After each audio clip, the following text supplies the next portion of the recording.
The alien stepped up to the podium, his face drained of color and his feathers quivering. He spoke into the microphone, revealing the chilling truth: every non-human civilization in the galaxy had dreaded humans are the most dangerous species they had ever encountered. Orion leader Sinus tried to steady his wings as he continued addressing the Galactic Assembly on Cent Station, but he couldn't hide the horror and fear in his voice. Just 2 cycles ago, Sinus thought the biggest problem facing the Orion Republic was a minor trade dispute with the Zeons. Then a human ship arrived at Orion Prime, requesting permission to dock. A young explorer named Patrick Thompson claimed he represented a species called humans eager to establish diplomatic relations and cultural exchange. Sinus had never heard of humans before, but initial scans of their small shuttlecraft immediately set off alarms. The ship was bristling with advanced weaponry, shielding, and armor, with military technology far surpassing anything the Orion or any other race possessed.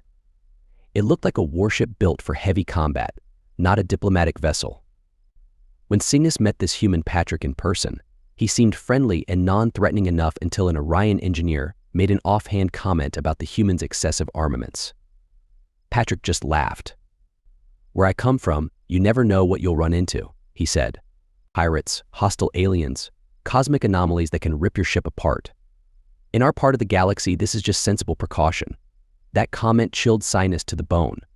What kind of civilization thought it was normal to arm a diplomatic ship to the teeth?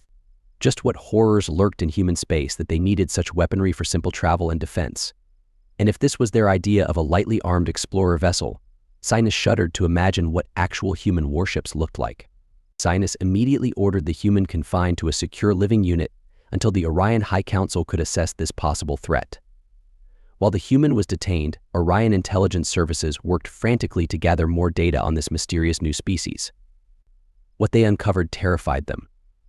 Long-range scans detected a rapidly expanding sphere of human colonies in conquered worlds, all heavily militarized. Orion spies intercepted communications about human fleets armed with world-cracking weapons moving to subdue or eradicate species who resisted them. There were even whispers that the humans had defeated dreaded alien monstrosities and cosmic horrors out in the uncharted fringes of space. As the evidence mounted that humans were hyper-aggressive, hyper-militaristic, and spreading unchecked, many Orion began calling for a preemptive strike, arguing they needed to neutralize the human threat before it was too late. Sinus privately agreed that drastic action might be necessary against such a danger. But then a cruiser raider ship attacked Orion Prime without warning, something that hadn't happened in centuries. The Orion fleet, atrophied by generations of peace, was slow to respond.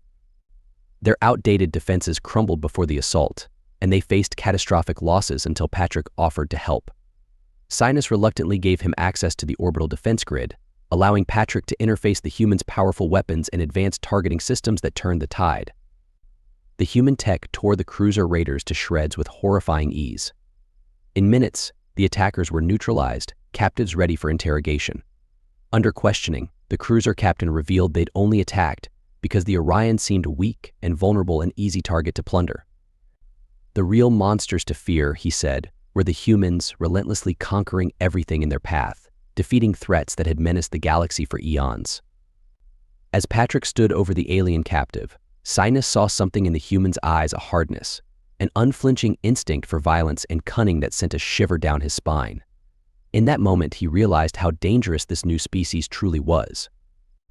Now, as Sinus stood before the Galactic Assembly, he knew the horrible truth. The galaxy stood on a precipice.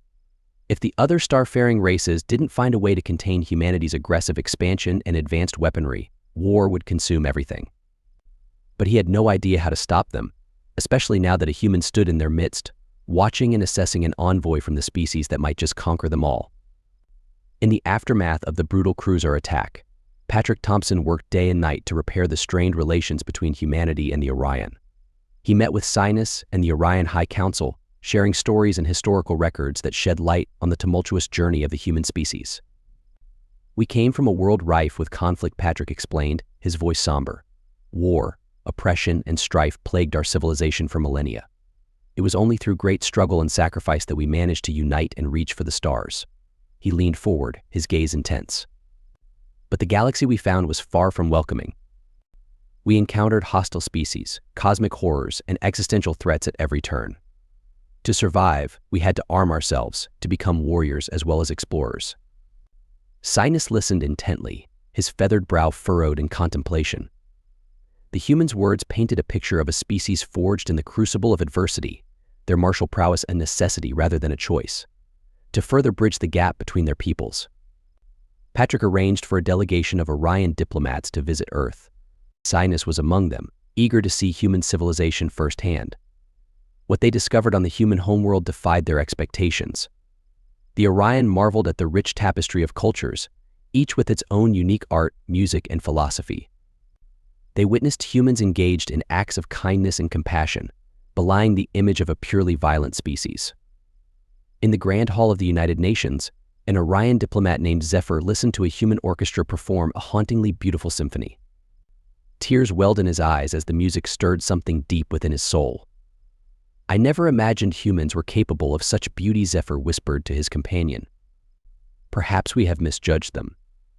However, the fragile peace was shattered when an Orion extremist, still convinced that humans posed an existential threat, attempted to assassinate Patrick during a joint press conference. As the assassin leapt forward, a plasma blade humming in his hand, Patrick's reflexes took over. He sidestepped the attack, disarming the assailant with a swift strike to the wrist. In a matter of seconds, Patrick had the extremist pinned to the ground, alive and subdued. The human security team moved to apprehend the attacker, but Orion authorities intervened, insisting on taking custody of their own citizen. Tension skyrocketed as weapons were drawn on both sides. Sinus found himself caught between the human security forces and his own people. The extremist's actions were reprehensible, but the Orion leader still harbored doubts about human intentions. Patrick, his expression calm and controlled, slowly raised his hands in a gesture of peace. "We're not here to fight," he said, his voice steady. "We're here to build trust and understanding between our species." He turned to Sinus, his eyes pleading. "I know our alliance is fragile, but we must not let the actions of a misguided few unravel the progress we've made." Sinus hesitated, torn between his instincts and the human's words. Finally, he signaled for his own security to stand down. "The extremist will face Orion justice," he declared, his tone firm. "But this incident must not derail our efforts to forge a lasting peace." In the tense aftermath of the assassination attempt, Patrick shared a piece of startling intelligence with Sinus. Human operatives had uncovered evidence that a fanatical cruiser cult, led by a ruthless warlord known as Zorak, had acquired an ancient alien weapon capable of annihilating entire star systems. Zorak plans to use this doomsday device to conquer the galaxy, Patrick revealed, his expression grim. If he succeeds, no species will be safe from his tyranny. Sinus felt a chill run down his spine at the human's words. The Orion had not engaged in warfare for centuries, their once mighty fleets reduced to mere ceremonial guards. Patrick leaned forward, his gaze intense. "We have a chance to stop Zorak, but only if we work together.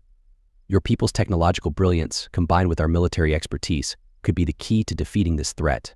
Sinus wrestled with the decision, the weight of his people's future bearing down upon him. Finally, he met Patrick's eyes and nodded. "The Orion Republic will stand with humanity against this common enemy, but our alliance remains fragile. We must tread carefully." As the two leaders began to plan for the looming confrontation with Zorak and his cult, they knew that the fate of the stars hung in the balance. To emerge victorious, they would need to not only devise a cunning battle strategy, but also continue to bridge the divide between their species. For in this hostile universe, where ancient evils stirred and new threats emerged, cooperation and understanding were the only paths to survival. The Orion and humans would have to learn to trust one another, to see past their differences and forge an unbreakable bond. Only then could they hope to vanquish the darkness that sought to consume them all. Patrick Thompson stood at the head of the war room table, his hands planted firmly on its surface as he leaned forward. "I should lead this operation," he said, his voice level but insistent. "My people have the combat experience we need." Sinus's feathers bristled, his eyes narrowing.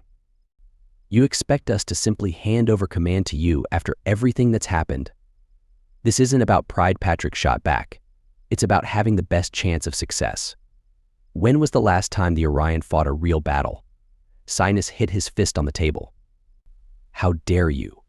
We may not be warmongering humans, but we are not helpless." The argument escalated, voices rising. Other officers in the room shifted uncomfortably, glancing between the two leaders. Arrogant warmonger Sinus spat. Naive pacifist Patrick retorted. An Orion captain stepped forward, raising his hands. Please, both of you. This bickering solves nothing. We must work together. Patrick took a deep breath, forcing himself to calm down. You're right. I apologize for my tone, Sinus, but we need to figure this out. After tense negotiations, they reached a compromise. Patrick would direct strategy while Sinus handled operations and logistics. Neither was fully satisfied, but it was workable. In the days that followed, they assembled their strike team. Patrick selected grizzled human veterans. Men and women with hard eyes who moved with lethal grace. Sinus chose Orions who at least remembered their basic combat training. During the first joint training session, the disparity was obvious. The humans effortlessly tore through combat simulations, while many Orions struggled to even hold their weapons properly. This is going to be harder than I thought, Patrick muttered, watching an Orion trooper fumble a reload. He pushed them hard, running grueling drills day after day. The Orion collapsed into exhausted heaps, while the humans barely broke a sweat. Tensions simmered as cultural differences became apparent.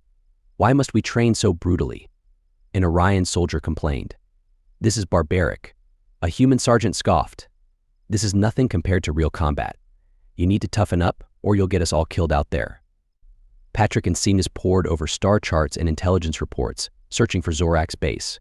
Finally, they pinpointed it on a remote, uncharted world. We'll insert from high altitude, Patrick explained, outlining the plan. Hit them fast and hard before they know what's happening. Sinus nodded reluctantly. It's risky, but it's our best shot. As launch day approached, doubts plagued both sides. Patrick gathered the troops for a final briefing. I know there's been friction between us, he said, his gaze sweeping the assembled soldiers. But none of that matters now. Out there, we fight as one, human and Orion united against a common enemy. The future of the stars rests on us. Let's show the universe what we can do together. With that, they boarded their ships. The mission was underway.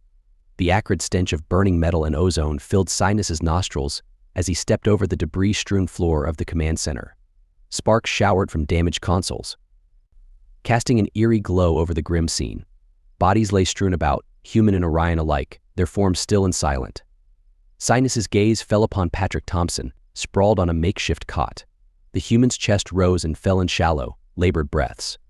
Angry red burns covered his left side, and a hastily applied bandage on his leg was already soaked through with blood. Status report, Sinus demanded, his voice hoarse. A young Orion officer approached, data pad in hand. Sir, we've lost over 70% of our combined forces.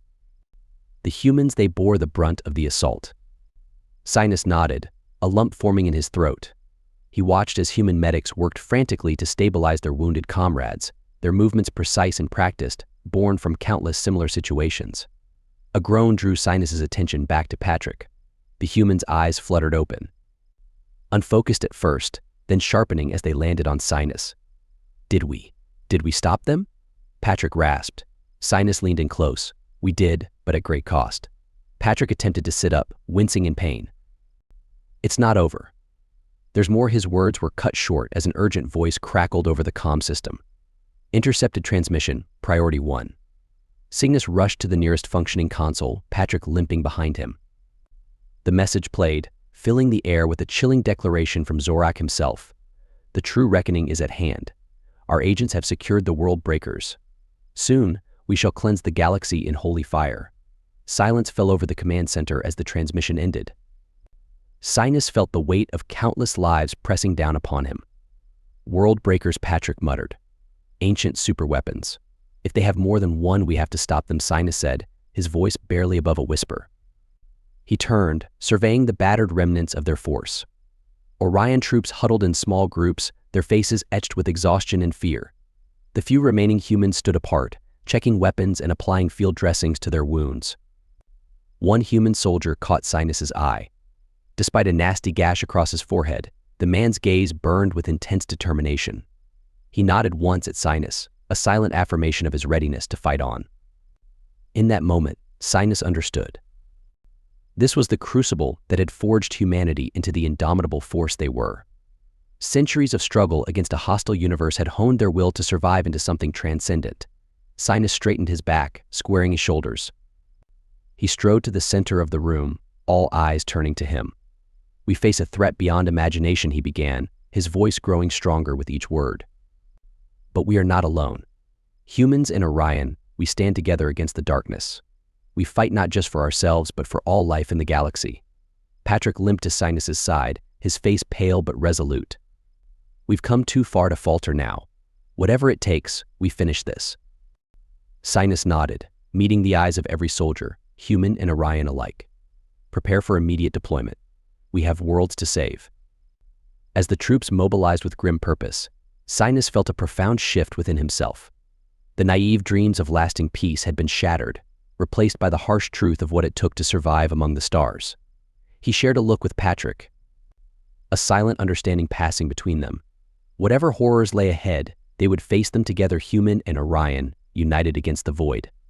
The loading bay doors opened, revealing the cold expanse of space.